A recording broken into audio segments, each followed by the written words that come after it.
केवळ अचूक आणि वेगवान नव्हे तर आपण पाहत आहात निपक्ष निर्भीड रोखोक चौफेर महाराष्ट्र न्यूज। अंबड तालुक्यातील शहागड येथील बस स्थानक संभाजीनगर, जालना, बीड 3 जिल्हे तर अंबड, घनसांगवी, पैठण, गेवराई 4 तालुक्याचे केंद्रबिंदू आहे। तर या बस स्थानकातून दिवसभरात जालना, सोयगाव, भुसावळ, अमरावती, संभाजीनगर, धुळे, बीड, लातूर, सोलापूर, तुळजापूर, पंढरपूर, धाराशिव अशा शेकडो लांब पल्ल्याच्या गाड्यांची ये-जा सुरू असते।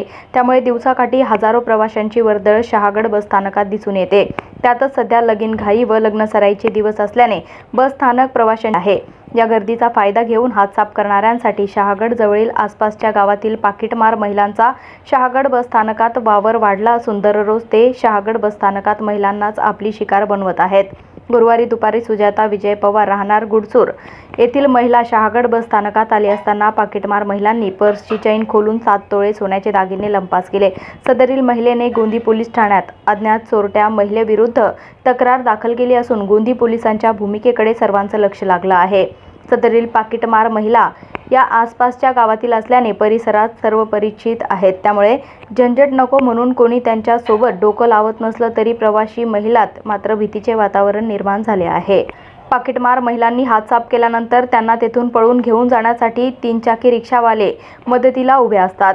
जास्त पैशाच्या आमिषापोटी त्या महिलांना इतर ठिकाणी सोडून येत असल्याने त्या पाकिटमार महिला लोकांच्या नजरेत येत नाहीत। त्यामुळे या महिला बरोबरच 3 चाकी रिक्षावाले तितकेच भागीदार असल्याचे बोलले जात आहे। चोरीचा तपास करताना पोलिसांनी रिक्षावाल्यांची कसून चौकशी केल्यास चोरट्या महिलांचा माग लागू शकतो अशी चर्चा परिसरात आहे। पोलिसांनी शहागड बस स्थानकात एक महिला पोलिसांची नियुक्ती करून पाकिटमार महिलांना आल्या गेल्या झोडपून काढावे अशी मागणी जोर धरू लागली आहे। आमचे प्रतिनिधी आय सय्यदसह इम्तियाज मनियार, ब्युरो रिपोर्ट, चौफेर महाराष्ट्र। ग्रामीण भागातील ग्राउंड रिपोर्ट महाराष्ट्रातील चालू घडामोडींची अचूक माहितीसाठी चौफेर महाराष्ट्र न्यूज चॅनलला सबस्क्राइब करा आणि शेअर करा।